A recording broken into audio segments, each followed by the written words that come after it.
আসসালামু আলাইকুম। বিকালের নাস্তায় যদি জটপট কিছু খেতে মনে চায় তাহলে এরকম একটি মচমচে মজাদার নাস্তা কিন্তু বানিয়ে ফেলতে পারেন। তাহলে চলুন এই মজাদার নাস্তা তৈরির রেসিপিটি একবার দেখে নিই। নাস্তাগুলো তৈরির জন্য প্রথমে একটি বাটিতে নিয়ে নিলাম 1 কাপ আটা। তবে এই নাস্তাগুলো তৈরির জন্য আপনারা চাইলে ময়দা দিয়েও বানিয়ে নিতে পারেন। দিয়ে দিলাম পরিমাণ মতো লবণ, আরও দিয়ে দিচ্ছি 2 টেবিল চামচ রান্নার রেগুলার তেল। এবার সবগুলো উপকরণ হাত দিয়ে মেখে ভালো করে ময়ান দিয়ে নিব। আটার এই ময়ানটা যত ভালো হবে নাস্তাগুলো খেতে কিন্তু ততটাই মচমচে ও মজাদার হবে। ভালোভাবে ময়ান হয়েছে কিনা তার জন্য কিছুটা আটা হাতে নিয়ে এভাবে মুষ্টিবদ্ধ করে চেক করে নিতে হবে। এবার অল্প অল্প করে নর্মাল পানি দিয়ে একটি সফট ডো তৈরি করে নিব। এই তো ডোটা একেবারে রেডি। এখন এটাকে আমি 10 মিনিটের জন্য রেস্টে রেখে দিব।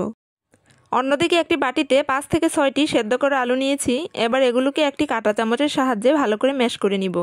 ম্যাশ করা হয়ে গেলে এবার এর মধ্যে আমি সবগুলো উপকরণ দিয়ে দিব সামান্য পরিমাণ বিট লবণ।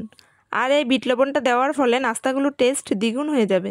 দিয়ে দিব পরিমাণ মতো লবণ, হাফ চামচ হলুদ গুঁড়া ও হাফ চামচ লাল মরিচের গুঁড়া। আরও দিয়ে দিব 2 টেবিল চামচ কর্নফ্লাওয়ার। আর অবশ্যই কর্নফ্লাওয়ারটা দেওয়ার চেষ্টা করবেন।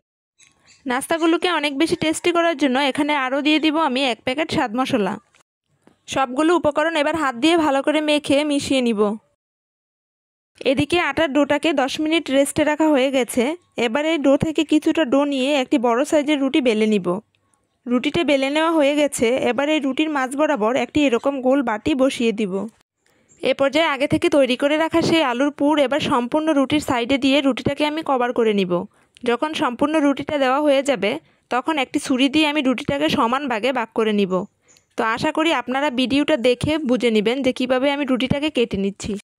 রুটিটা কেটে নেওয়া হয়ে গেছে। এবার কেটে নেওয়া এক একটা পার্ট আমি এভাবে হাত দিয়ে পেঁচিয়ে একটি ডিজাইন করে নিব। ঠিক একই নিয়মে আমি সবগুলো নাস্তা পেঁচিয়ে নিয়েছি। এবার চলে যাব চুলায় আমি নাস্তাগুলোকে ভাজার জন্য। চুলায় একটি কড়াইয়ে দিয়ে দিব পরিমাণ মতো তেল। তেল কিছুটা গরম হয়ে আসলে এবার এক এক করে আমি তেলের মধ্যে নাস্তাগুলো দিয়ে দিব। আর এ পর্যায়ে কিন্তু চুলার হিটটাকে লো মিডিয়ামে রেখে নাস্তাগুলো ভেজে নিতে হবে।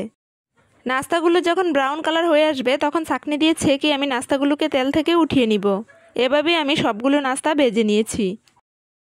এবার নাস্তাগুলোকে আপনাদের সার্ভ করে দেখাচ্ছি। দেখুন মাশাআল্লাহ নাস্তাগুলো দেখতে কতটা লোভনীয় হয়েছে। তো আশা করি আজকের এই মজাদার লোভনীয় নাস্তাটি আপনাদের কাছে ভালো লেগেছে। আর ভালো লেগে থাকলে প্লিজ আমার চ্যানেলের পাশে থাকবেন। সবাইকে অনেক অনেক ধন্যবাদ। আল্লাহ হাফেজ।